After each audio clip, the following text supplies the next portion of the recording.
Today's interview is with Rob Kearney, or better known on Instagram as World's Strongest Gay. He is the world record holder at the 105 class for the log lift and also is the US log lift record holder as well.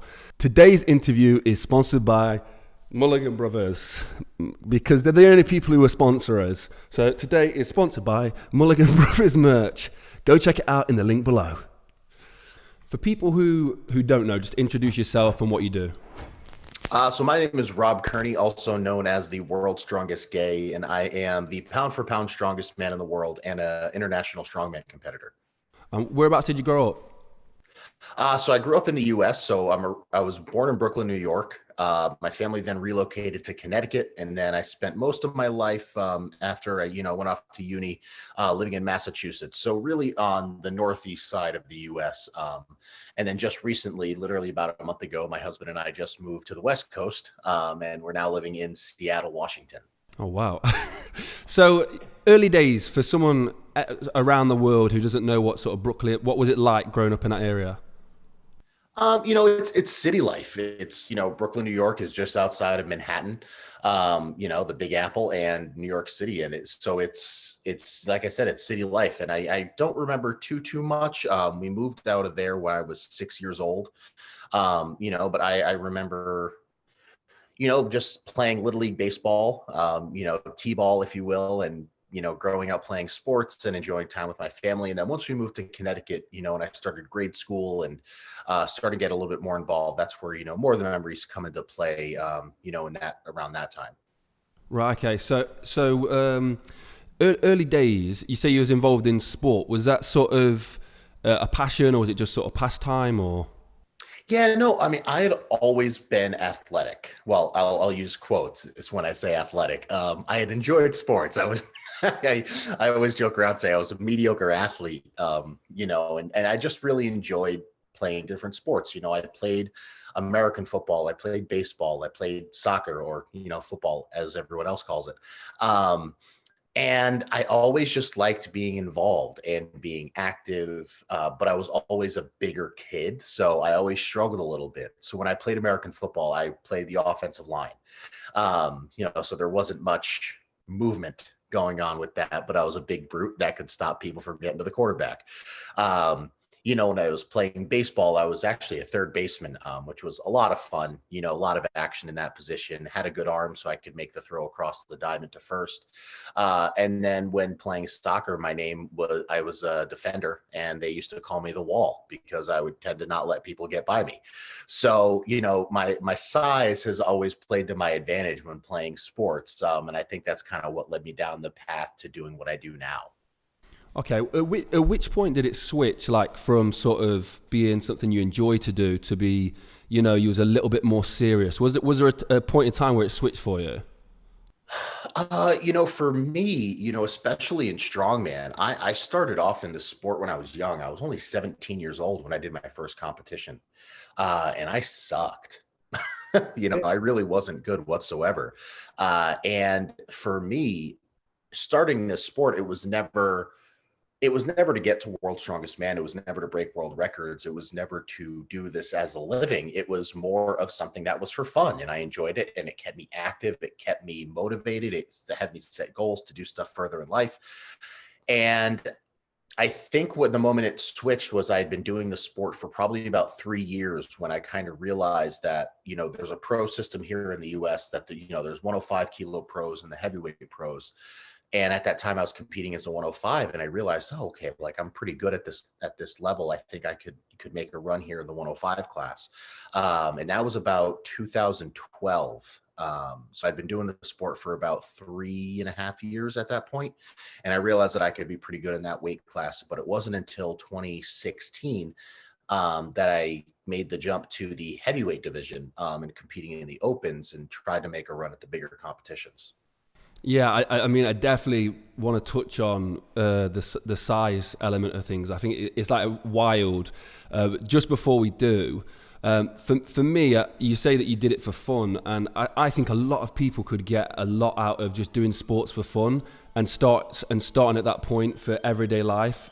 Is that something you'd recommend? And like, how do people apply that to sort of everyday life as well? Yeah, I think the most successful people, especially in sports and in life, they tend to not take things too seriously. Especially for me, I realized that I compete my best when I'm having fun.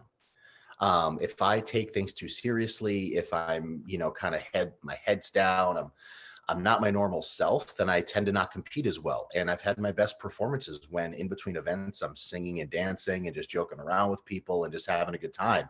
Those tend to be my best competitions. And I think if people kind of have that outlook on everything, that, when you're enjoying something, you tend to do better at it. It just kind of extrapolates into all pieces of life. You enjoy work more, you enjoy your hobbies more. And, for me, it ended up turning my hobby into a career, which wasn't expected whatsoever when I first started the sport. What was the moment you realized you loved the sport? I loved it from the beginning. So my first competition, so like I said, I was 17 years old. So I kind of got into the sport totally by chance. So my introduction to lifting and in the weight room was in high school when I was playing American football. Would work out after school, before practice or after practice, just to get stronger. And my final year of high school, I was 17 years old and I was working out just on my own. And there was a teacher that walked by and noticed that I was decently strong and looked like I was enjoying myself. And he was actually also a coach at a CrossFit gym. And he said, like, if you like this stuff, you could come by my gym and we could work on it a little bit more, get you a little bit better and see what happens. So I was like, all right, pick it up. Why not? So I would actually go to the gym at 5 o'clock in the morning before school. I'd go in, get my hour and a half workout in, be to school by 7:30, have my day, then go to football practice afterwards. So it was a full day.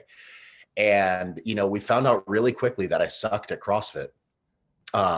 But I really liked the barbell. I liked getting stronger. I liked lifting heavy, even if it was at 5 o'clock in the morning. But, I look back and realize I was 17 years old. So I was too dumb to realize what I was doing. So there was a Tuesday morning in June or May that I walked into the gym and the owner said, "Oh, by the way, there's a local strongman competition, here this weekend, and we signed you up for it." I had no experience in the sport. The most I had known about it was what I'd seen on TV. I had never lifted any of the implements, but I said, you know what? Why not? Let's give it a go. And I went to that competition. I was the youngest athlete by about 10 or 12 years, by far the smallest. I got my ass kicked, but I fell in love with the sport. I took dead last place because I had literally no idea what I was doing out there. But I had so much fun. And that's when it kind of opened my eyes to this world of strength sports. And, I went off to uni and found a powerlifting team. And once I started doing that, I enjoyed powerlifting, but kind of missed the athleticism of what other sports had brought to the table. So I was fortunate enough to find a local strongman gym that was not too far from where I was attending school, and was able to kind of jump into doing strongman a little bit more seriously, competing a lot more often, and kind of getting more comfortable in the sport. So you say you was doing it for fun, but a 5 a.m. start, like that's quite a bit of dedication at 17 years old. Yeah, it was. I think for me, it was, I've always been one of those people to kind of like jump on opportunity and learn from people when I have the chance. And for me, not really, I had minimal experience in the weight room. I was learning from my football coaches. And that's about it. I really didn't have any formal coaching at that time, but I was still getting stronger. So, and I had always loved going in for the lift. Like practice was fun, but if we had a lift after practice, I was pumped up for that. And to be able to have the opportunity to step into, a real gym, which I had never done before. I'd never had a gym membership before that point. Um, it was exciting to me. So, I get that it was dedication for sure. My parents thought I was crazy, because the coach actually would pick me up from my house in the morning, bring me to the gym, and that's how my day would start. And then, like I said, I'd go through my day of school and then have football practice afterwards. And so it was a really long day, but I think, while it was I don't know. It's strange to think about that, a 17-year-old having that kind of motivation and having fun with it. But it really was, to me, it was never it was never seen as a chore to me. It was just fun. I had a really, really good time learning all this because it was all so new to me. Do you think that's an important aspect of being successful, is just finding something you actually enjoy? Yeah, absolutely. I think I don't know if there's anybody that's successful in life that's miserable with what they're doing. If you're miserable and you're not motivated, then how do you get excited to do whatever it is you want to do? And I think a lot of people fall into the ruts of just being comfortable. And I think we grow as humans when we're uncomfortable. And I think that's one thing that is really that's what my early years of strongman taught me was, okay, yeah, it sucks at 17 years old to be waking up at 5 o'clock in the morning to go to the gym, but this is something I enjoy and I'm having fun while doing it. So why not? And, there were days that I was extremely tired and sore, and I, definitely slacked at football practice because of what I had done that morning, or, there was all these variables, but it's something that I loved, loved, loved to do. Um, and it kind of came out of nowhere. So I love what you say there about like it comes from. Is that your morning coffee? Yes, Yes. yes. Appreciate it. So yeah, you say the growth comes through being uncomfortable. I think I actually read something on your Instagram. I was going through your Instagram, and it was about seeking out adversity. Like for a normal person, asking somebody to seek out adversity, like that's obviously against our natural instinct. Like, is that something you tend to do? Yeah, I'm a glutton for punishment. No, I think, in all honesty, I think that is the only reason I got to where I am today. Um, like I said just before, I think like as people, the only way we evolve, the only way we grow, the only way we get better is being in positions that we're not used to, and things that make us uncomfortable. And that's what pushes us to be better in whatever we're doing, whether that's business, whether that's lifting, whether that's our relationships, whether that's life. The more you put yourself in an unfamiliar position, the more you're able to adapt and understand and acclimate, um, to just kind of open your horizons and be a more, a better person. And I think, especially when it comes to adversity, we learn so much from overcoming things that we never thought were possible. Um, as I touched on before, I never thought I'd be a world's strongest man competitor. I never thought I'd have records in this sport. Um, but from years and years and years of people telling me that, I was never going to be good enough, that I was never going to be big enough, that I was never going to be strong enough, that was all the adversity that I needed to really prove them wrong and do what I'm doing now. I think back on this topic, I think back to the quote that I came up uh, with my first year at World's Strongest Man. So when we get the invites to World's Strongest Man, there's this massive packet of information that we have to fill out, and it's medical assessments and then all this personal information as well. And one of the final questions that we had um, was, give us your life motto or a quote that you live by. And I had never thought of that up until that point. Um, when I was going through high school, I had a family member pass away from Lou Gehrig's disease. And in that moment, I was, impressionable and a lot of things were going on in life. So I found this quote that was by JB Go that said, reputation is for time, character is for eternity. And that was kind of the one that I had lived by up until that point in 2017, where I got this invite to World's Strongest Man. And up until that point, I was the only thing I was concerned about was being the best version of myself. Um, and that's where that quote came into play. And then when I got that invite to World's Strongest Man in 2017, it was the biggest sigh of relief. It was the ultimate feeling of achievement and accomplishment, but it was also the biggest FU to everybody that told me I couldn't do it. Um, and that's when I came up with the quote, train to become the person they said you would never be. And that has been, my motto ever since then, because even still being one of the smallest competitors, I'm constantly told I will never amount to really much more than what I currently am right now. And I think, especially speaking with adversity, that's what I've dealt with my entire career. And if people can have that mentality of working towards achieving goals and achieving things in life that everybody told you was impossible, it makes life so much more exciting to live. I absolutely love that quote. Breaking the illusion of what people think you're capable of is so powerful. What did people say to you coming up, like as a smaller guy coming up? What was said to you in terms of the strongman stuff? I think it was, I was kind of always a dark horse in the sport. I was never really that well known. I competed mostly just local small comps for my first couple of years, but I competed a lot. So people saw me very often. And when I say I competed a lot, I mean, I was doing between 10 and 13 comps a year, which in the strongman world is unheard of. Typically we do like 3 to 5, and that's a lot. But I was competing every single month. Wherever I could, I was going to compete, because I really just wanted to get better, because I was really bad at when I started. I took dead last in the first 8 competitions I had ever done. Yeah. I had zeroed an event in every single contest that I had done for the first 14 competitions. I didn't get on the podium until the 17th competition that I did. So you can imagine people weren't exactly motivated or excited to see my name when it popped up on the competitors list, because they knew, well, they actually probably were excited because they knew it was a place that they were going to take above me so they wouldn't be last.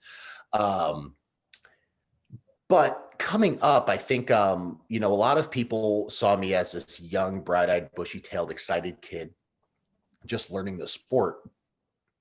But when I started to get a little bit better, that's when I set my sights on bigger goals.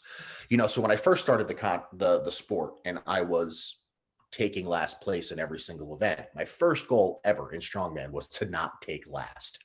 That's all I cared about. Um, and then I did that on the ninth competition. I didn't take last.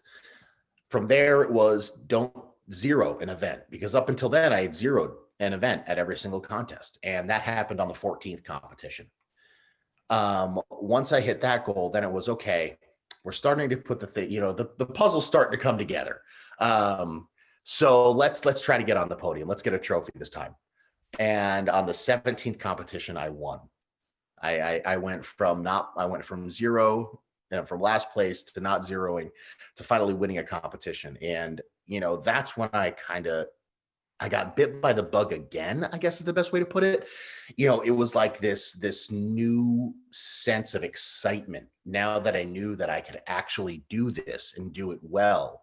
Um, it was like I hit the restart button and I was brand new again. And I was excited and I was rejuvenated and motivated again to get back and do everything that I've been doing before. So when I was coming up, nobody really ever took me seriously. They saw me as this, glutton for punishment, essentially, at every single contest that I went to.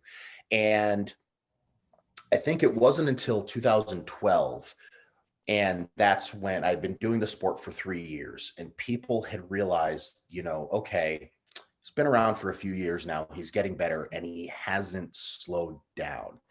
That's the thing. In those first 3 years, I was going hard, and I wouldn't let anything get in my way. I was in uni at this time, and I didn't live the typical lifestyle of a uni student. Like for me, I'd go to bed at 9 or 10 o'clock on a Friday night because I had to be up early on Saturday morning to go train.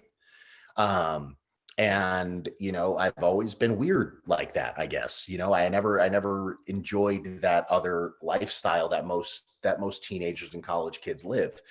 And I think when people started catching on to that, and then in 2012, I entered my first pro show to try to become a 105 pro, and I lost by half a point the first time I ever went to become a 105 pro, and that was devastating. And then, so that was summer of 2012. Then I went to nationals, North American nationals in 2012, and I was the favorite to win that year to get my 105 pro card. I went into the final event with a 13-point lead, and I lost. I lost by 1 point. So the guy that was in second place took first. I took 14th in the final event. Um, so, there's been a lot of times in my career where I've been beaten down and I've been so close and just barely missed. And fast forward to Nationals 2013. Um, I actually won the national championship by the largest margin of victory in history, and that record still stands today.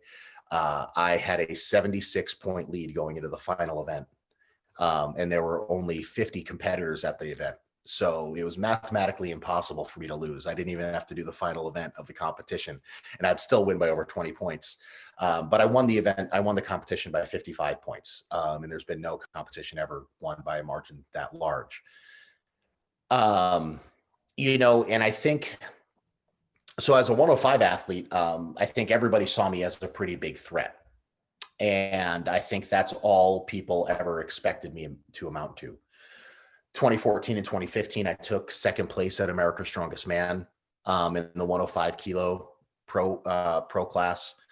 Set the 105 log press world record. And then in 2016, that's when I got the invite to compete at the log lift world championships in Lithuania, hosted by Zydrunas Savickas. Still competing as a 105 athlete. I think I went to that competition. I weighed 112 kilos. That was me trying to bulk up. And I ended up winning. I beat Graham Hicks. I beat Vytautas Lalas. I tied with Vitas Blakaitis with a lift of 202.5. And it was that moment that my husband actually looked at me, because him and I were together at this point. He said, "Oh, so I guess you could be pretty good at this thing." Second place at America's Strongest Man wasn't good enough. We had to get to Lithuania to get to that point, but that's, another conversation.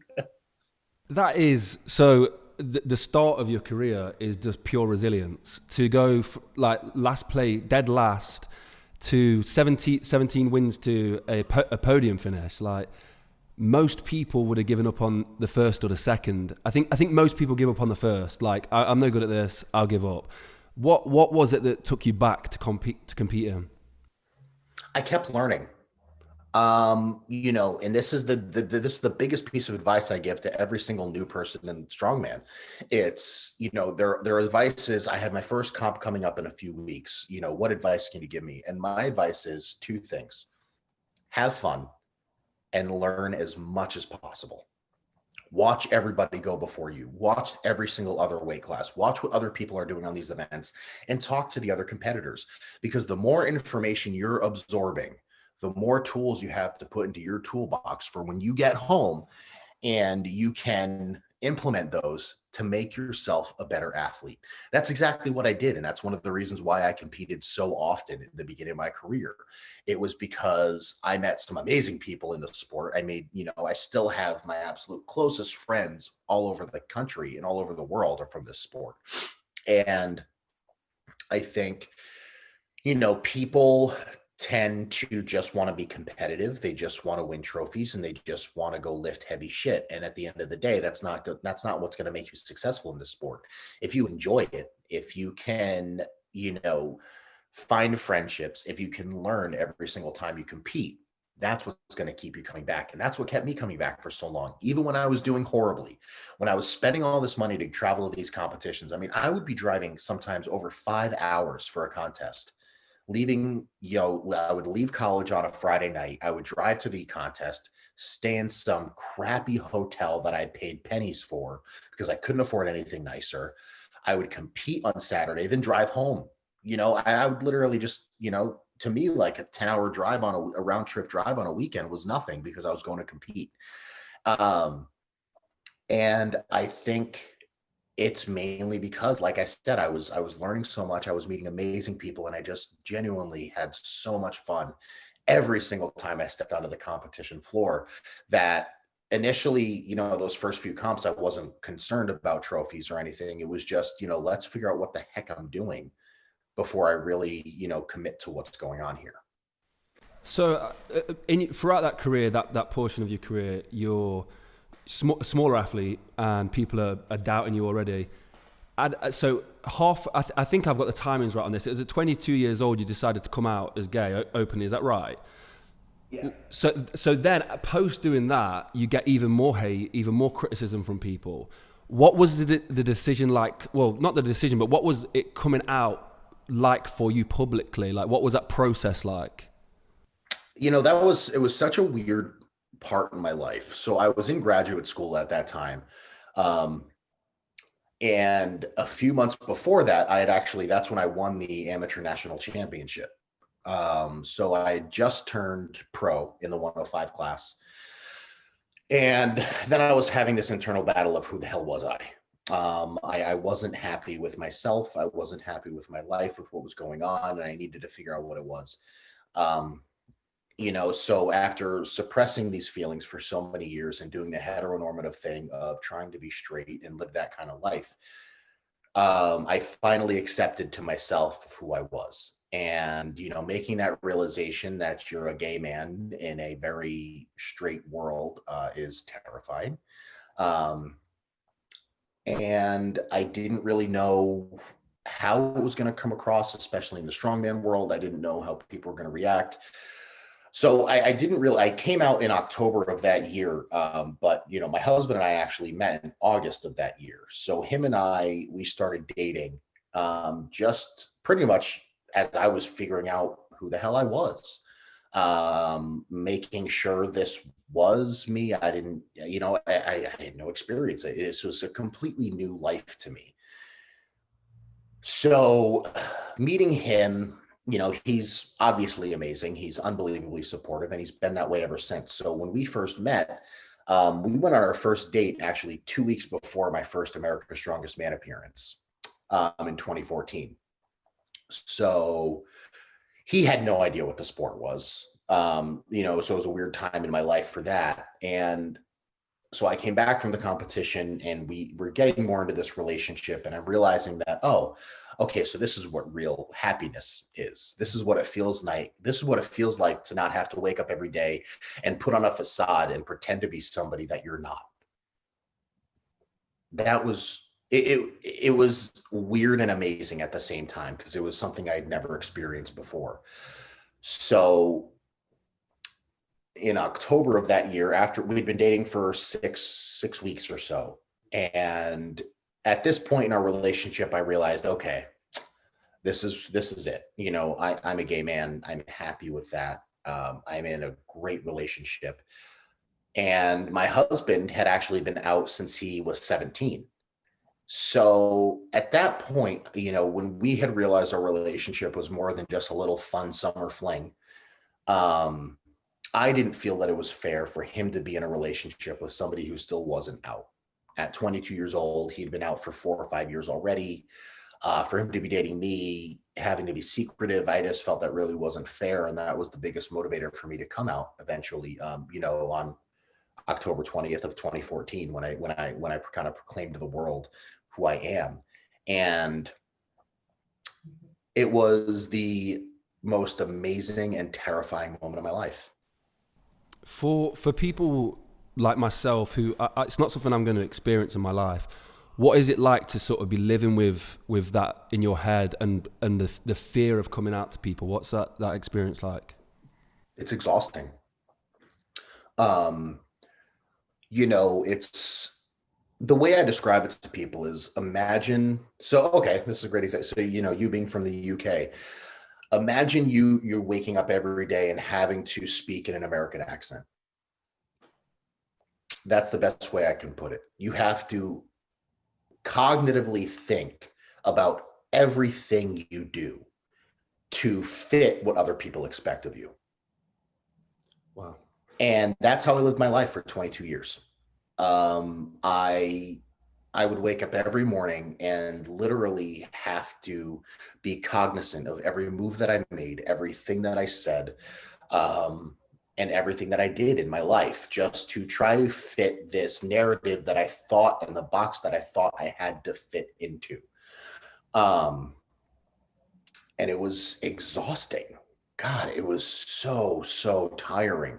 And I get so much, social media is amazing and horrible at the same time. And for me, I've never felt more like myself when I came out. And, people always tell me, I think one of the funny things is people always say like, oh, the only reason you got to this level in the sport is because you're gay. I was like, no, it has nothing to do with the fact that I've won numerous international competitions and hold records. Yeah, it has nothing to do with it. Um, but that being said, me coming out, I became such a better competitor from that moment on, because all of that energy that I was putting into being somebody that I wasn't was now able to be used in training when I'm competing. And I didn't have to use any of that energy, any of that mentality. I didn't have any negativity in my life to hold me down and push me back from what I was truly capable of. And that was really a huge turning point in my life. For think back to like just before 22 years old, and you was really going through the turmoil of it of coming out. For someone who's in that same position, what's your advice to those people? So, a few things. Number one is make sure you have an amazing support system. I think, like I said, coming out is both the most exciting and terrifying of a person, most exciting and terrifying part of a person's life. Um, and it takes an unbelievable amount of strength to proclaim your true self to the world. So I think having a group of people around you, whether it's family or friends, uh, that are going to be there no matter what, that are going to support you, that are going to have your back, regardless of who you are, knowing you have that is really important. I was also at a point in my life where I was happy in my relationship. I was fortunate enough to meet Joey before I came out and had his support, had the support of his family as well. And I was at a point in my life where when I came out, I had kind of this FU mentality where if you didn't like it, I didn't need you. Um, and I was completely ready to accept any of the repercussions that came from me coming out and proclaiming who I truly am. And I was totally at peace with that. And I am different and weird in that case. There are not a lot of people that can have that same mentality. But for me, what kept me in that mindset was my happiness in this moment and for the rest of my life is more important than any relationship I have in this world. It's a time where you get to be selfish. You get to put yourself first. And I think a lot of people lose sight of that. I think a lot of people in the LGBTQ plus community, when they're coming out, they're worried about what it's going to do to others. And for me, I had the exact opposite feeling. What is this going to do for me? Um, so yeah, I was ready to accept any repercussions that came from me coming out, because ultimately I knew that was going to make my life better. That's what was going to make me happy. And my happiness was more important than anybody else's feelings about the situation. I love that. Be selfish. Be selfish with it. Yeah. I think that's something that like a lot of people have trouble with. Like at the end of the day, you have to be your biggest fan. You have to be your biggest supporter, and you have to believe in yourself more than anybody else. So in times like this, where you are, in my situation, coming out and literally changing your life and the trajectory of the life you thought you were going to live, selfishness is kind of really important for mental health and just being a good human.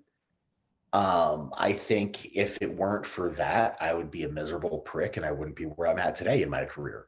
I think for me to put myself first in this situation, and for anybody listening, for anybody that's going through this, you have to have that same mentality, because nobody's going to take care of you better than you. How much of the coming out in the strongman world scared you, or like, did you have fear of doing that because it's like you say so macho and masculine world? Was that worrying for yourself? Yes and no. And I think it's because, to be totally honest, I think I was completely ignorant to the entire situation. I think about this now and I look back, and this all came up in conversation with a good friend of mine, Janae Marie Kroc, who's the trans powerlifter. Was Matt Kroc, the number one powerlifter in the world, then came out as trans in 2015. When her and I were talking back at the Arnold in March, um, she was saying, she was like, you don't realize like you could have ended your career by doing that. And I had never even imagined that. Like that was never a thought in my mind. That never crossed my mind when coming out. But when she said that, I was like, wow, she's right. I could be blacklisted by promoters. I could, throw out any hope of any sponsorship ever out the window. But at that point, I was so new as a 105 pro. I didn't have sponsors that I had to worry about at that time. So I think ultimately me coming out and me like having that selfish mentality about this situation was the best thing for me. And while I was definitely scared, especially being in such a hyper masculine sport like strongman, not quite knowing how it was going to be received throughout the community, I was really, really lucky that within strongman, I can honestly say not a single competitor or person that I dealt with in the sport had anything negative to say. I think back to a few separate instances, and there was a local competitor back in that time who I had competed with multiple times. And, at this point I'd been in the sport for 5 years. So I'd been around the block a few times, especially in the local scene. 37-year-old guy. And he texted me after I'd come out. And, that was a whole experience because it went viral and life got turned upside down after that moment. But he had texted me and said, for the 37 years of my life, I've been anti-gay. And if you, a person I consider a friend of mine and I respect, is a gay man, then I need to change my thought and I need to change how I'm living my life because this doesn't change the person you are. I mean, sorry, go on. Yeah, no, just like talking about it now, like getting a little bit choked up because it's like, if one person can have that kind of impact on somebody who's thought a certain way for so long, it really is just so empowering to hear messages like that and unbelievably motivating that I did something right. Yeah, so that's what I was going to go on to is what you have done and you're still doing, but what you've done is so powerful, like it's wild, like because it's the sport of strongman, and it's not just. I know you know this. You would have had so many different messages from people, but it's not just that one person. It's thousands of people, hundreds of thousands of people are going to see this. That this world's strongest man competitor is coming out in this macho sport. Like it is absolutely wild. And you say that it was a selfish decision and the initial decision was selfish, but now you're selfless with that decision. Yeah, it has been such a wild ride. I never thought just by proclaiming my love for somebody that it would turn the life I knew it completely on its head. I never thought that I would be sought after by so many people on a daily basis for support. I never thought that I would be asked to come speak at schools. I never thought that I would be the target of so much hate. And I also never thought that I would be, literally saving lives just by being who I am.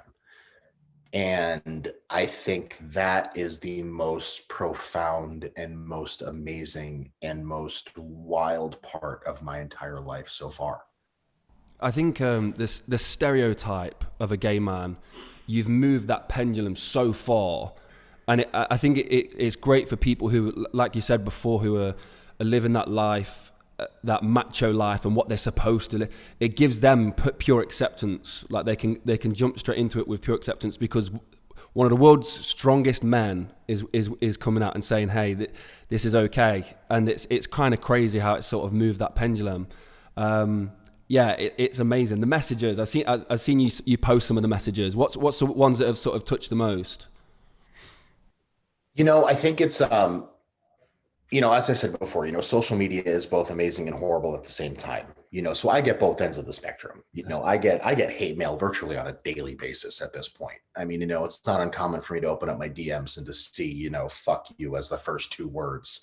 Um, but that being said, I've gotten messages from parents of LGBTQ kids who say, they were really struggling with this change in their life. They didn't know what their life, what the lives of their children were going to look like, because they had never been exposed to the LGBTQ community. They weren't, obviously, they weren't expecting to have a gay or lesbian or trans or bisexual child.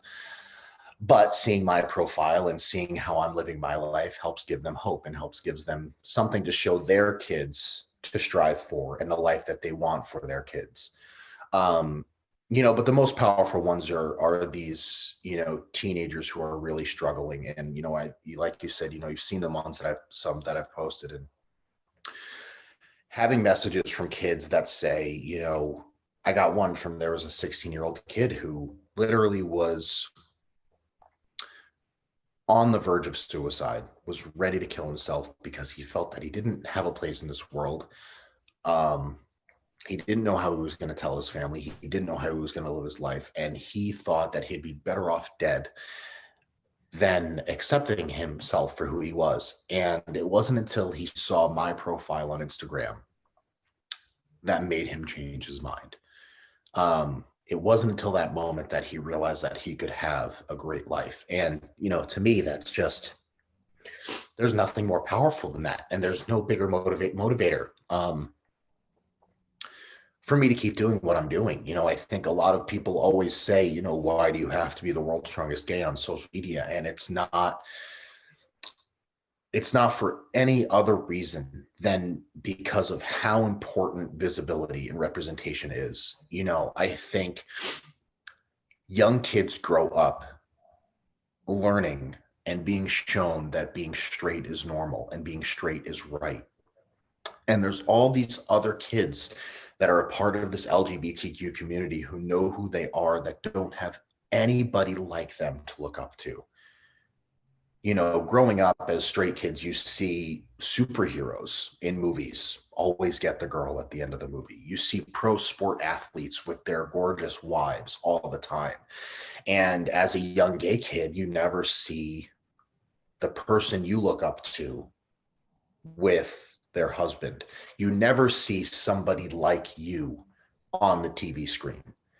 And if I can be that person to somebody, there is nothing in the world that is more motivating than that. And like I said before, I never thought that I would be, saving lives just by being who I am and not being afraid of hiding it. And I think that's absolutely been the most profound and most rewarding part of my career so far. I think that's why not the only reason you get so much hate, but one of the reasons you get so much hate is because you're dangerous. Like, you actually are making an impact to those people who don't want it to go that way. You are making a big impact. I think it's why some of them are so vicious. I know a lot of it comes through, that's just their opinions and that's how their beliefs. And yeah, I mean, it's disgusting that it is that way, but I think a lot of it is coming through just being so dangerous with it. Like, it really is. In the strongman sport, it's amazing. It's good that the strongman community is so behind you as well, which is fantastic. You see a lot of support. Yeah. That's the coolest part, it's when I came out, as I said, I was a 105 athlete. I wasn't really anything, to be, I wasn't really a special. I wasn't that, I was just Rob. And when I came out, I remember getting, messages from guys like Brian Shaw and Terry Hollins and Laz and all of these competitors who I'd been seeing on TV for years, who I'd never met in person, didn't have a personal connection with, and all of them just showing so much support and so much love, just saying, dude, it's, we're so happy for you. We're, congratulations, it's so great that you can be yourself. Um, it was really the most amazing thing, and it shows how special this sport and this community really is. And I think it's, the people that I get hate from, they just don't understand the culture of the strongman. They don't realize that the Stoltmans are literally my best friends, and I talk to them virtually every single day. They don't realize that, Joey and Cushy are the ones that are out drinking by the pool when we're out competing. It's I think like I said, it's people that don't understand the culture of the sport. They don't understand what it takes to get to this level, and how much work we have to put in, and how much we have to sacrifice. And, to have their support, and everybody's support in this sport really has just been the most amazing thing. And it's just kept me doing what I'm doing without fear of having to be anybody else. Yeah, I think it completely leads a charge as well in sport. Strongman, it leads a charge if that's the case. If everyone's behind it in the whole community of strongman, all the fans will get behind it. And it obviously does follow suit of the athletes. It's going to. So it's absolutely amazing. And then strongman being that sport, is other sports will follow. So it's really major. So congratulations, man. It is amazing. Thank you. Yeah, it's really cool to be in a sport like this, where they see all these hyper masculine guys lifting these immense weights, and then you see me go off after an event and kiss my husband. I think it's really special. And what's great about it is, Giants Live and World's Strongest Man and the Arnold and all these organizations haven't shied away from showing that, which I think is so friggin' cool. Because obviously there's a lot on the line for them. They have TV contracts, they have people higher up on the chain that they need to keep happy. But for World's Strongest Man, in 2019, to have it during Pride Month here in the US in June, I showed up with my rainbow mohawk for the first time, and they decided to run an entire piece about pride and strongman. Giants Live reworked their logo to a rainbow, a rainbow logo that said Giants Pride instead of Giants Live. To have support from the organizations you work for and you compete for, it just shows that, this sport really is just about family. And it's really just about everybody supporting each other and making sure that we're all taken care of. What's your intention in terms of going forward, like with the movement and stuff? What's your intentions? I mean, immediately I want to get my tricep better. So I was there. Yeah. I was filming with Luke and Tom at the time. So yeah, that was awful. So how's that feeling? Oh, so yeah, you got a front seat, view of everything. It's feeling good. It was such a bummer, man. Like, the timing could not have been worse, with World's Strongest Man coming up just 4 weeks after that. I was supposed to be at the Shaw Classic, which is coming up in a few weeks, or actually, no, it's the end of this week. But in this sport, the big joke is, injuries like this with tendon ruptures, it's not a matter of if, it's when. So that was unfortunately my time. And, luckily the surgery went great. Range of motion is back full, and I just got the thumbs up from the surgeon to start strengthening. But I am weak, and it's going to be a long road, but I'm excited. It's going to be great, for me to come back in May or June, whenever our comps really pick back up again. I'll be ready for sure. So I'm excited about that.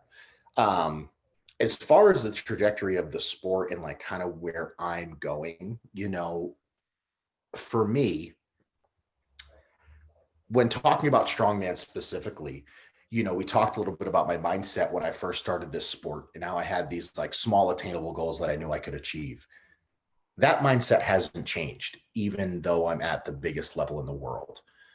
So I honestly believe that's the only reason I've got to this level, because I was always looking at the bigger picture, but that was never my focus, I guess is the best way to put it. Even though I had these goals and aspirations that were super far down the line, I always set these small goals to keep me on course. Because I think if people get into a sport like this and, they've never done a competition, they're like, I want to be the world's strongest man. Between starting and getting there, there's a lot of places you can veer off course. But if you have small goals along the way, that's what keeps you on track. And so that's still how I live my life and still how I compete. So in 2019, I set the goal for myself of making the finals at World's Strongest Man. In 2019, the bastard Luke Stoltman beat me on the stone over bar event. So I missed my shot at making the finals that year. So that is still one of my goals. And then at the Arnold Strongman Classic, I set a goal of being top 5 and I took 6th. So, I just narrowly missed out on the 2 goals that I set for myself, which means those don't change until I achieve them. So those are my strongman goals right now. And then obviously, to get one of the major trophies in this sport, would just be a dream come true. It's not necessarily my everyday motivation, but I do get glimmers of hope. I think seeing Oleksiy Novikov win World's Strongest Man this year motivates me even more. I think I knew I was always capable of getting on the podium at one of these shows. I never thought that the podium was out of my reach at Worlds or the Arnold or World's Ultimate Strongman. But seeing him win, I think it excited a lot of people, including myself, of what is, possible in life. So when we look at the bigger picture and the trajectory of my life and what I really want to achieve, I think, you mentioned stereotypes a little bit before, and it's funny you said that because so after I came out in 2014, not to backtrack too far, the first competition I did when I came out after that was the Arnold Amateur Heavyweight World Championships. And the first competition Joey had ever come to. I didn't know what to expect at that level. And I ended up setting the heavyweight amateur world record in the log press. And I took 4th place in the competition. And at that point, I was still competing as a 105, but was able to do these pretty amazing things. And it was at that moment that Joey had the idea to come up with the hashtag breaking the stereotype. And it's exactly what you talked about before. And it's changing the framework and the idea of what people think gay is. And as you said, I think we've been pretty successful at doing that. I don't think when, the amount of times that people see me, when I don't have my rainbow mohawk, if they see a ring on my finger, they say, "Oh, you're married. What's your wife's name?" That's their automatic reaction. They don't look at me and they don't see a gay man. And I think that's what we're trying to change is that, gay doesn't look one certain way. And I think that really is the trajectory of where my life is taking me, after I'm done competing and, I've retired from my glorious strongman career. My big goal is really just to be an amazing LGBTQ plus advocate, to be a motivational speaker, to get the word out and be a source of inspiration for people all over the world. And, I've said this before, and it's, my main goal in strongman was never to win. My goal at this level especially is to leave such a positive legacy of love, acceptance, and adversity that I'm always somebody people look up to. And it's not because I've won the most titles or because I've achieved the most in the sport. It's because of who I am as a person. And I think that's really my biggest motivator right now is setting down the, the tiles and the groundwork for having that career when I'm done competing. And I think that's what's really important to me right now. I think that's lovely. I do want to state though, like I think you said it earlier, like some people say that you're just a token gay guy at the competition and stuff like that, and you've had that in the past. But you are extremely competitive. Like so when I was with the Stoltmans, you were going for the log lift record. Like, so you hold the US record, is that right? Yeah, so I hold the American record at 216 kilos.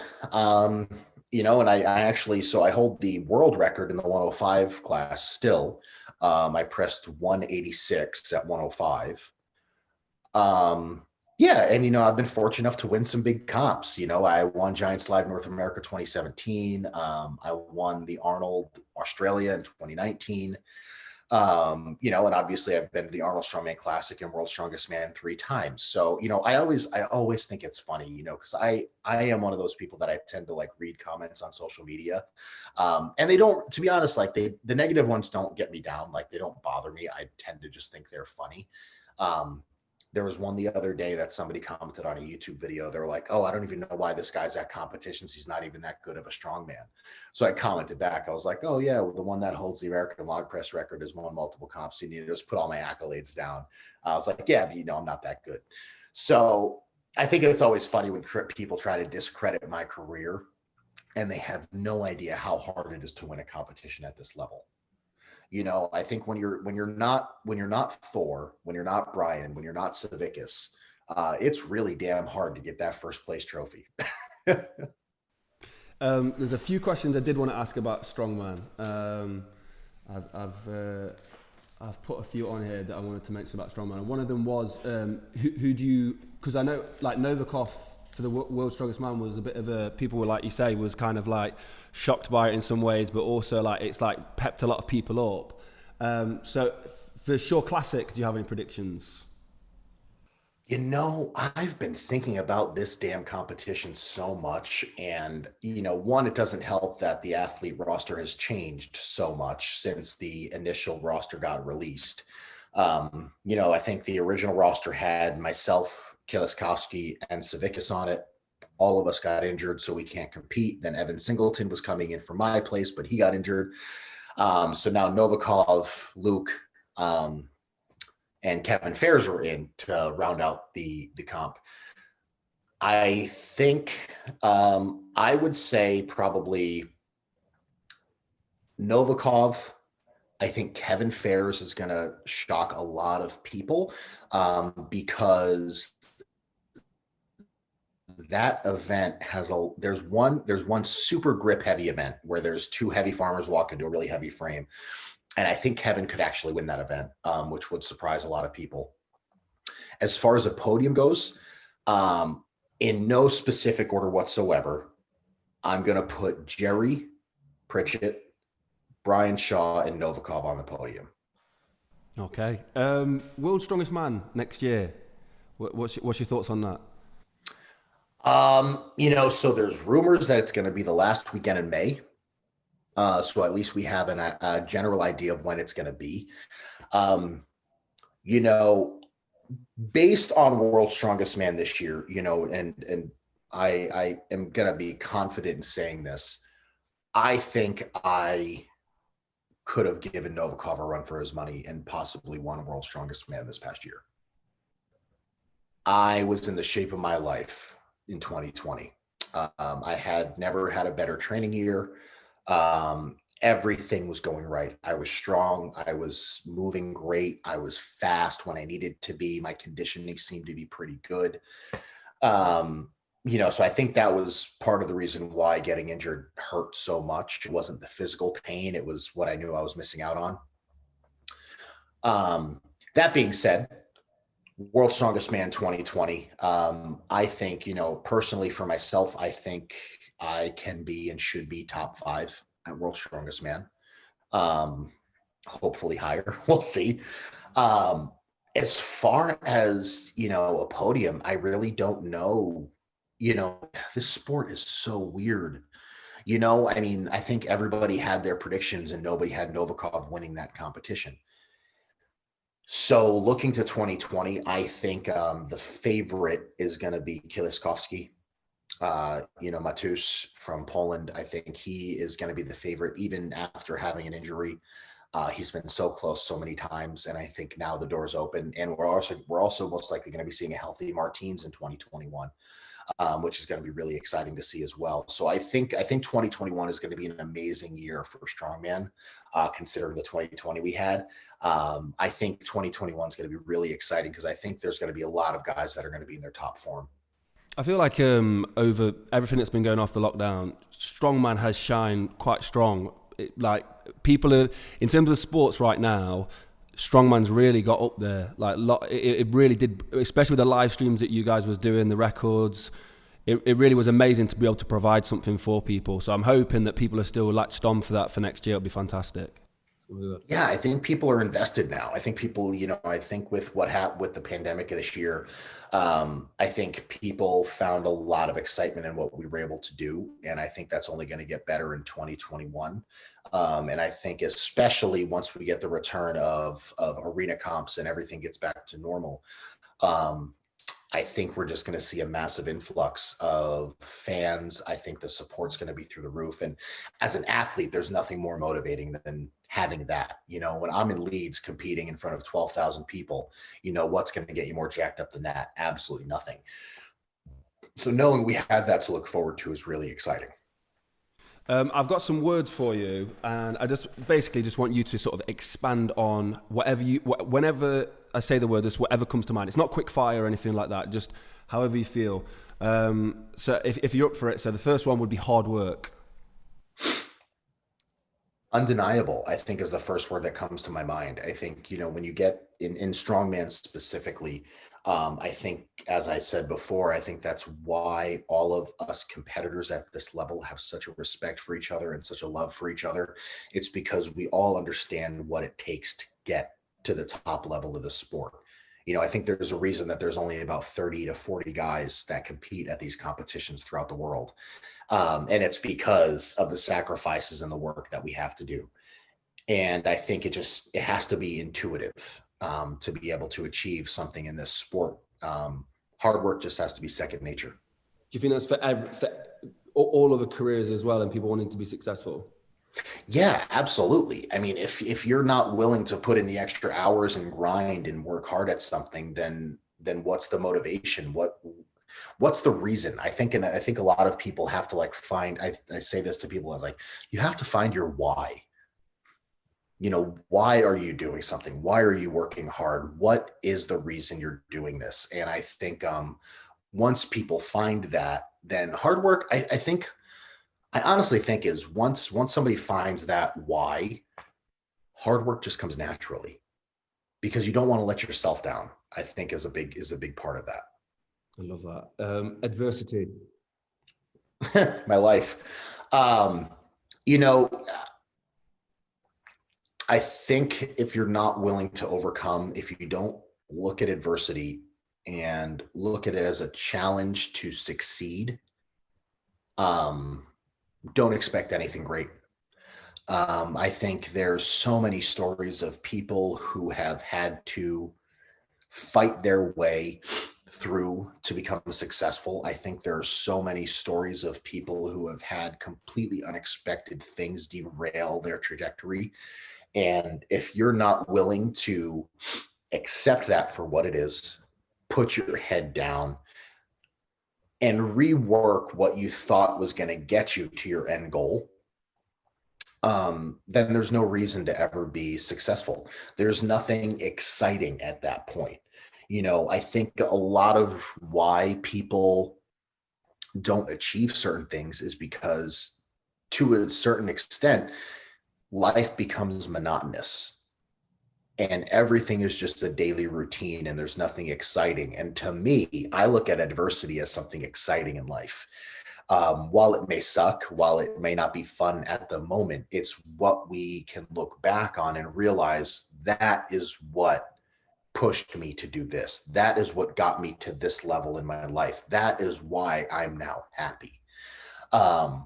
So I think everybody who's ever achieved some level of success in life has gone through adversity and not looked at it as a detriment, but looked at it as a challenge to succeed. With adversity, I feel like there's two types of adversity. There's uncontrollable adversity, like people who get sick and stuff like that. And again, that creates successful people and strong-minded people. If that's not something that you are going to go through naturally, or something that doesn't happen for you naturally, do you go and seek it? Do you go and put yourself in those situations? Yes and no. I look at this in two different lenses. I think it's, for me, I constantly put myself in situations of adversity when getting into the sport of strongman. going to competitions, always taking last place, never being the strongest, never being the fastest, never being the best athlete.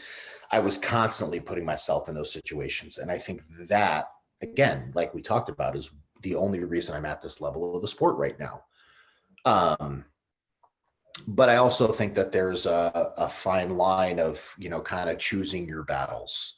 I think you have to, when choosing to go into adverse moments, you have to choose your battles wisely and also be confident in yourself that when going into a situation like that, you can control the outcome eventually. So when I was getting into the sport of strongman, I was just doing it because I enjoyed it. And even though I was losing all the time, I was trying to get better and trying to be more motivated in doing that. But I always also knew that I always had an out. I had a master's degree. So I had something else to look towards. It was never just my one track. So I think that's the thing, is when you yourself choose to go and face adversity to achieve something, I think the best way to be successful is knowing that you can and will be successful on the other end, regardless of the outcome of that adverse moment. I love that. That's brilliant. Failure. For me, failure it was a constant in my career. And I think that's the only reason, I think that's why I am who I am today.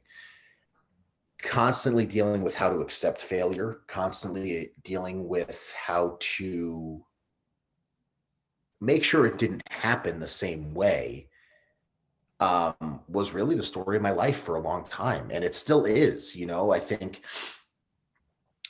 for me, I look at my career, and while most people would say competing at World's Strongest Man in the Arnold isn't a failure, to me, I didn't reach my goal, so it was a failure. And I think you have to have this intrinsic motivation within yourself to be able to look at each failure as a growing moment, to be able to look back and analyze what happened in those moments where you did fail, and then grow from them to move forward to make sure it doesn't happen again. And I think, all of this kind of ties together with what we're talking about, with failure ultimately sets you up for success. Because if you can look at the things that you've done that were not successful, that may be seen as failures, and you can sometimes find patterns of what you were doing. You can sometimes find little instances in each one and kind of connect the dots to make sure that whatever you're doing moving forward, it doesn't happen repetitively and doesn't happen time and time again, that you become a success. I think for me, it's okay. If you find one thing is going wrong, you fix that, and then the next instance something else goes wrong. Well, to me, that's still a success. It's not a failure. You may not have achieved your goal, but you achieved something. And I think it's having those little glimmers of hope and those little moments of positivity are so powerful in so many moments. And I think a lot of people tend to overlook those because they, like I said before, they're always focused on the bigger picture, and we're focused on what is going to immediately make them happy, what is immediately going to change their direction or keep them on course. People tend to get derailed pretty quickly by that. And I think failure is one of those things that people get discouraged by and, really beat themselves up about. But to me, it's always a learning experience of how to get better, how to proceed, and how to not make that mistake again. You've just said something. It was such a simple thing. I don't think I've heard someone say it like this before. Making sure it doesn't happen in the same way. Yeah, for me, I think, a big thing, in strongman too, when I was coming up, was having mistake-free competitions. Right. So like, even if I had taken last place, if I didn't make a mistake, I would be happy with that. And I think when looking at careers, and this can be extrapolated to life in general, things are going to happen. We're going to make mistakes. We're human, that's inevitable. But learning from those mistakes, learning from those failures, and making sure they don't happen that way again, to me, is still a success. because you fix something that was inherently wrong. You fix something that went wrong before. And if it doesn't happen again, you've passed that hurdle. You've gone over that to move on to the next thing, to continue in your journey. So I think it, like you said, it's something that's so simple that I think a lot of people overlook so often. But it's, if you can, my biggest thing, and my husband actually gets annoyed at me for this, is I try to turn everything into a positive no matter what. And he hates that about me because I tend to always be positive. But I think that's so important for people because, to me, that's how I've grown as a human. That's how I've gotten better in the sport of strongman. That's how I've excelled in my career. Where, okay, when something goes wrong, it's like, okay, that sucks. I get it. Can't change the outcome, but what I can change is what I do in the future.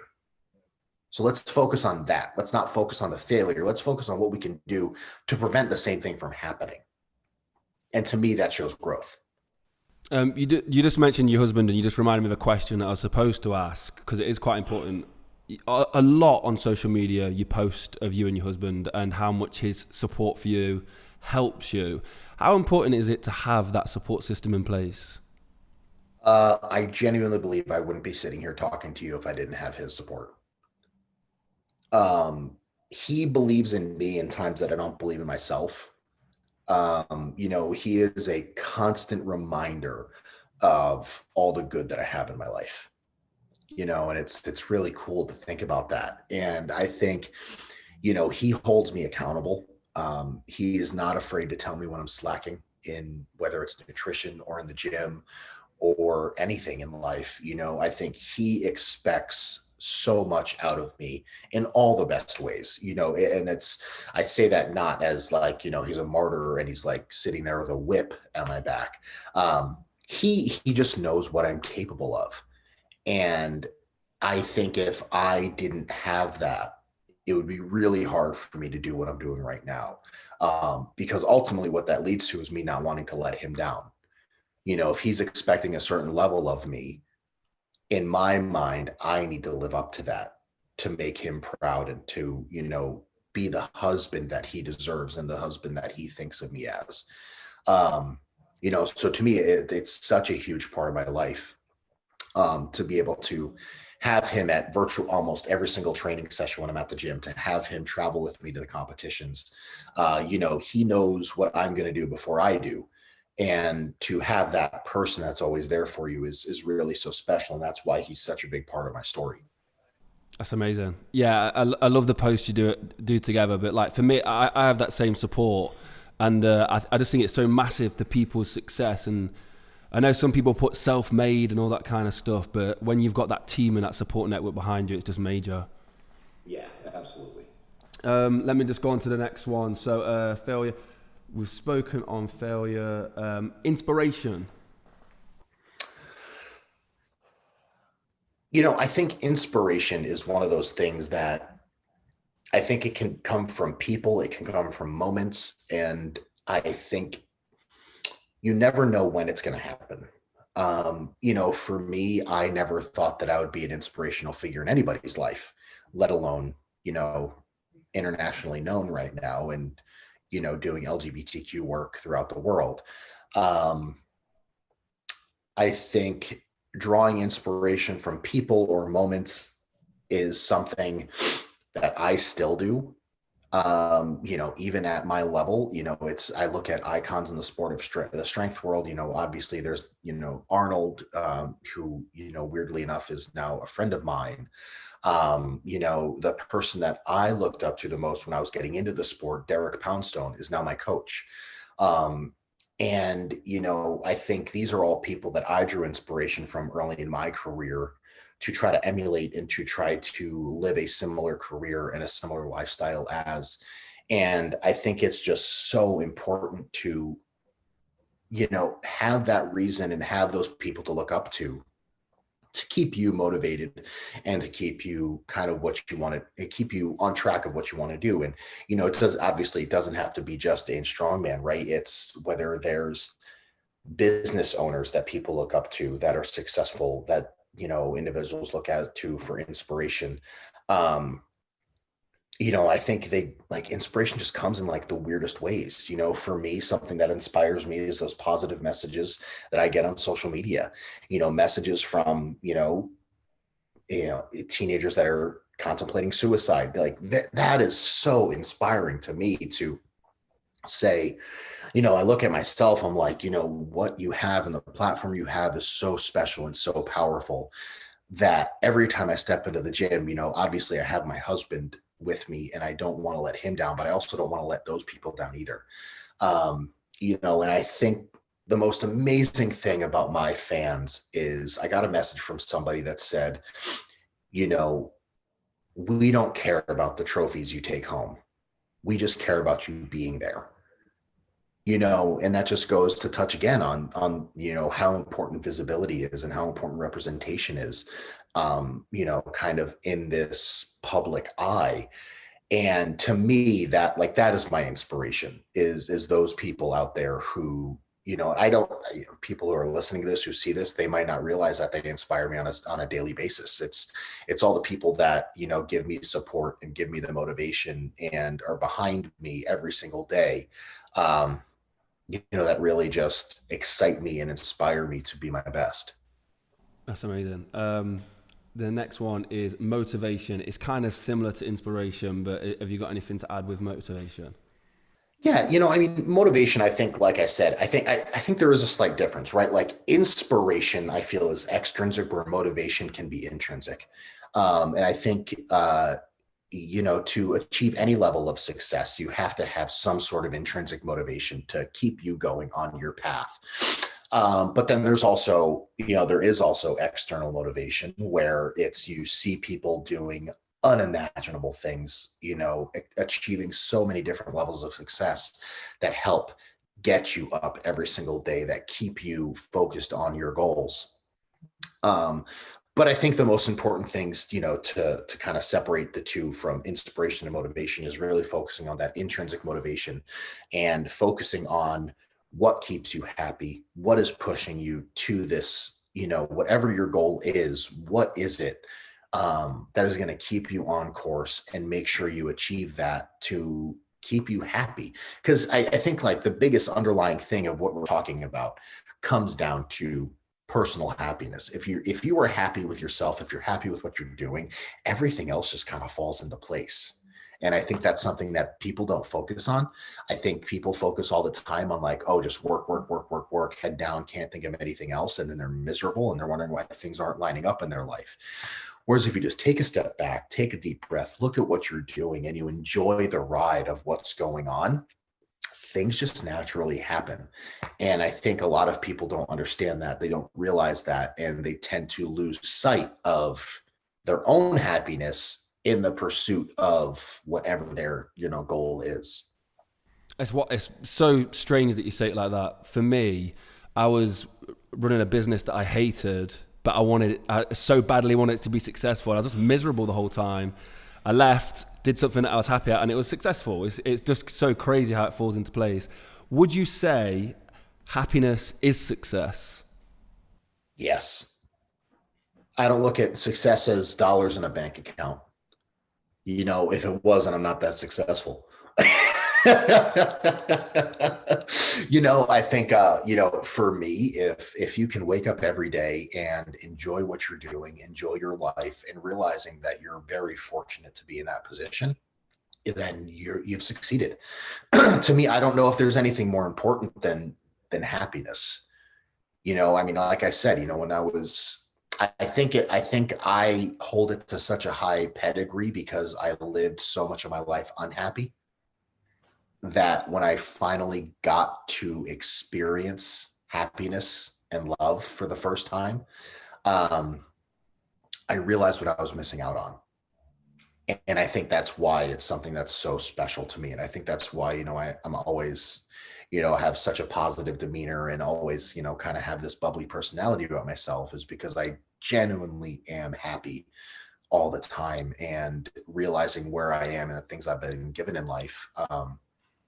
It's something that, I'm never going to take for granted. That's amazing. Yeah, being happy, man, it's so underrated. Yeah, yeah. It's wild, yeah, and it's just overlooked, and I feel so terrible that so many people don't understand that as well. A lot of people are chasing dollars, or and it's just happiness isn't that goal of so many people. The majority of people, happiness isn't the goal. No, no, it's not. It's where can I get in my career? It's, how can I get that pay raise? It's how can I get the promotion? And, while all that stuff is great and important, if it's making you miserable, what's the point? For me, like I'd rather take a lower paying job that I enjoy than a higher paying job that has extra stress and added, things that are going to make me upset and add stress to my life negatively.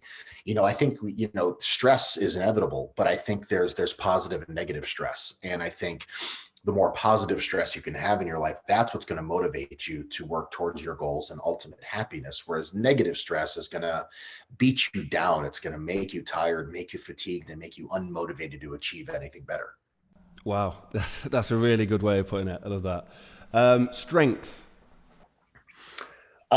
It's something that's really, really important to me, and not just physical strength. I think, it's something that's always been a part of my life. I actually have a tattoo that says inner strength. And it's something that I got when I think I was like 20 years old or something like that. And, for me, I think it's especially being in a world of strongman where we're constantly showing our physical strength. I think, in order to achieve levels of strength like that, you have to have equally strong, emotional strength, mental strength. And I think it's having all of those balanced is what makes a truly strong person. I think you can have somebody that's physically strong but emotionally weak, and vice versa. But I think if you can find that marriage and that unison of all three of emotional strength, mental strength, and physical strength, that's when you see real strength in a human. And it doesn't have to be, PRs on the bar every single day, but you see that excitement.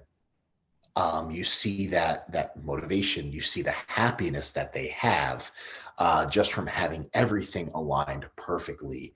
And I think a person like that is actually pretty dangerous. I love that. Haters.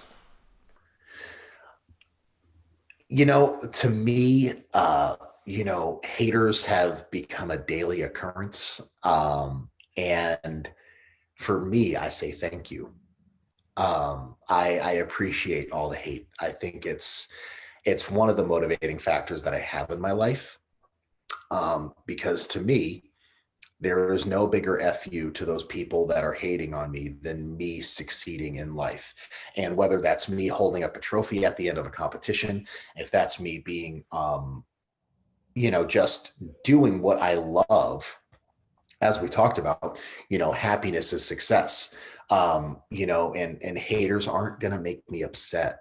I feel bad for those people. I think they are closed off to an entirely amazing world. I was actually just talking to somebody the other day who was a part of an extremely closed-minded right-wing religious church for a very, very long time. They opened up their own medical practice, and a good amount of their clients were members of the LGBTQ plus community. And by treating members of this community, realizing, that we are just normal people, we're not big scary monsters. And we just have a lot of love to spread, and we just want people to understand that. This doctor, he realized that after thinking in one mind for so long, and then being open to hearing people and listening to their experiences, it changed his life forever. He ended up leaving his church. He actually started a new one, that is completely open doors to everybody. And personally, I'm not religious, but I think there's so much strength, and it's such an amazing message to hear that from somebody who's thought one way for so long and completely changed their life. But yeah, to me, like I said, haters to me are motivation. It gets me excited. I think that's like the one thing where I can pull a little bit of anger from, the little bit that I have is, when I'm in the gym and I'm really grinding and pushing and really trying to get the best out of myself. It's thinking back to the people that have talked down to me, or things that I've seen online that help me push through that little bit extra of where I can't pull it out for myself. Is there a time or specific period of a specific moment where you've remembered of a hater that sort of gives you that strength? Um, to be honest, I don't know if there was a certain moment or anything, as bad as it says. That's because it's a regular occurrence. As I said, not a single day goes by where I don't get something, Seriously. whether it's, yeah, every single day. Whether it's a DM, whether it's a comment, whether it's being tagged in something or on YouTube, there's something every single day. And that's just part of the burden that I take on, with being, unapologetically me every single day. And I have no problem with that whatsoever.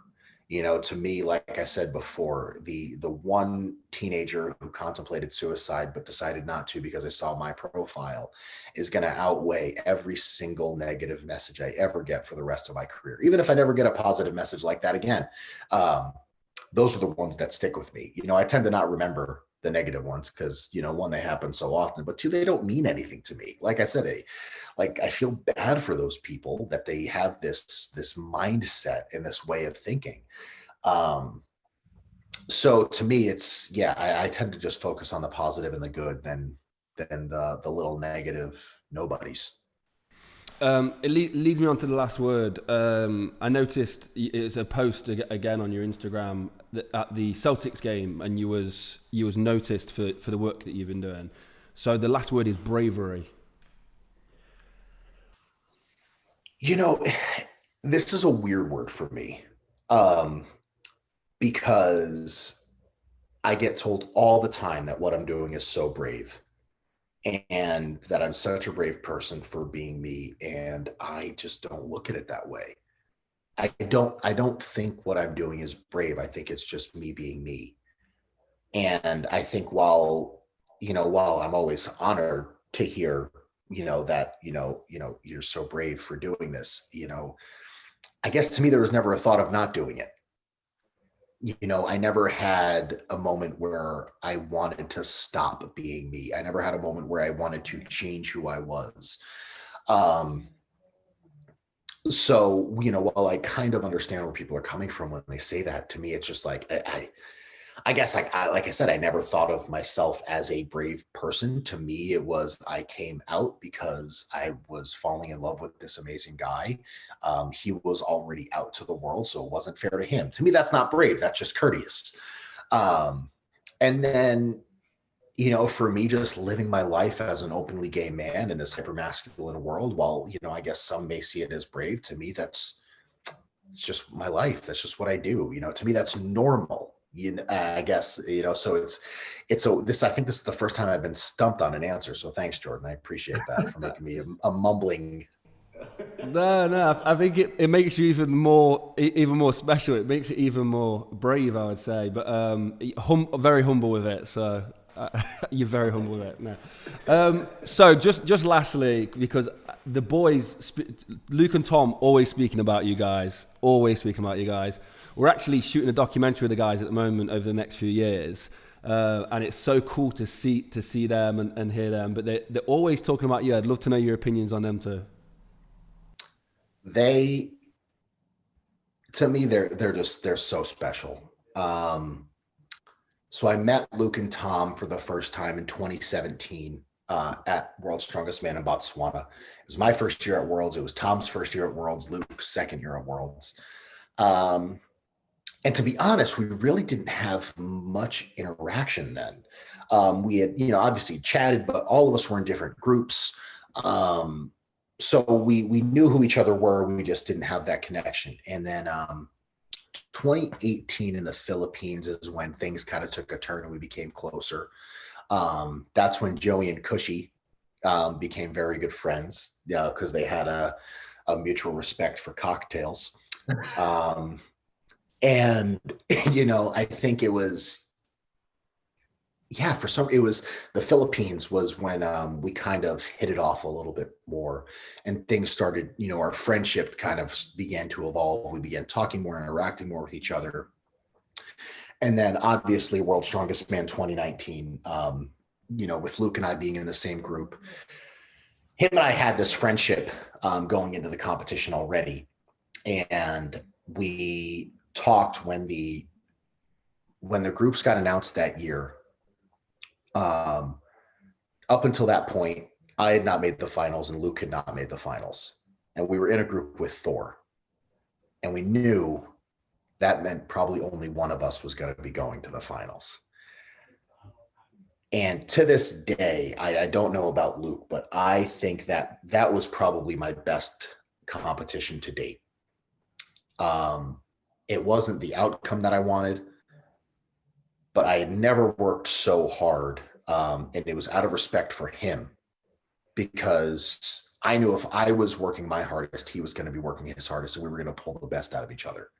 And I think that's exactly what happened. And sharing that moment with him in that Stone Over Bar event is one that I will never, ever forget. Going into the event, I knew I was at a disadvantage because of how amazing he is on stones. And I looked at him before we got called out, and I was like, let's put on a show. And, we went back and forth on that stone. And I think I did 10 reps. He pushed over the 11th, and that's when I failed. And I think at that moment, you can see the respect and the love that we have for each other, because what people forget is this was Luke's first time making it to the World's Strongest Man finals. Most people in that scenario would be jumping up and down, screaming, ripping their shirt off, and just overwhelmed with excitement. And in that moment, instead, we made eye contact across the stage, and he just came over to me, and we just, have arguably one of the most iconic hugs in World's Strongest Man history. It was at the moment he started crying. I was getting teared up, and I was just so happy for him in that moment. Gutted for myself, but really just happy and excited for him to see what he could do. And then speaking to Tom, it's amazing because, while him and I don't have the same situation, we're both we both have something special about us, right? Like with me being the openly gay strongman, and, Tom living a life with autism. And I think he is such a person of inspiration to an entire community that people often look at that they can never achieve anything. I think there's this stigma, just like there's with gay men, that people that are on the spectrum can never amount to anything special, can never achieve any level of success.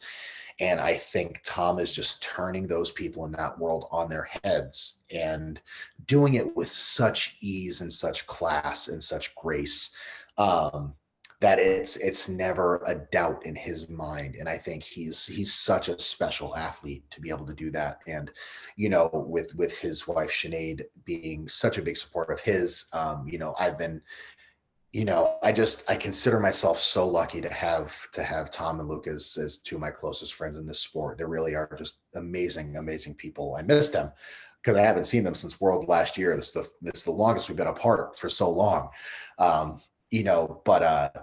We still talk, like I said, on a regular basis, and it really is just a special, special friendship that I have with them.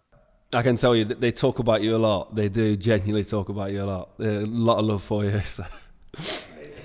I love hearing that. So when the world opens back up and is all to normal, I'm excited to meet you and get some footage of you training, and we'll do this interview properly. But thank you so much for gracing me today. I appreciate it a lot. Oh, absolutely, Jordan. Thank you so much. I mean, Joey and I are actually hoping to come over to Scotland when all this is up, because we want to visit. Yeah, we really do. We want to try to get out there, because we've never been.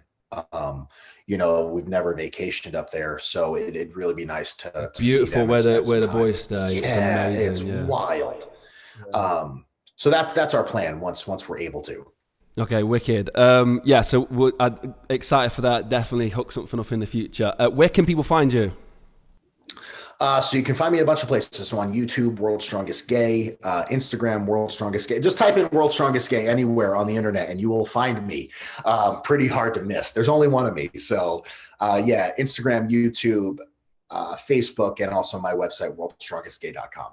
Right. Thank you very much, Rob. I appreciate it a lot. Thanks, Jordan. Guys, that interview for me was amazing. I love it. It's a unique story for me to hear. I've not really heard many stories like that firsthand. So if you want to show support for that, please go follow Rob on Instagram. Go check out his YouTube. He's doing amazing work, genuinely. If it looked like I was shaking in the video, it's because I was shaking in the video. It is violently cold in the studio today, so I apologize for that. If you want to support projects like this in the future, and projects like we've got planned to go film Rob in the States or hopefully in Scotland, please consider becoming a YouTube member. It goes a long way. If you want to see behind the scenes of our mini documentaries, you can go follow us on the Mulligan Brothers vlog channel. And also, if you want to see the motivational video from this video, go follow us on Mulligan Brothers, the main channel. And also, lastly, you can support us by checking out some of our merchandise, like this one, Mulligan Brothers. And then also, one of my favorites that I wear a lot is the hardest worker in the room t-shirt. I love that t-shirt. All can be found below, and it does help support these projects. Genuinely, we do appreciate it a lot. As always, guys, thank you for watching and have a blessed and productive day.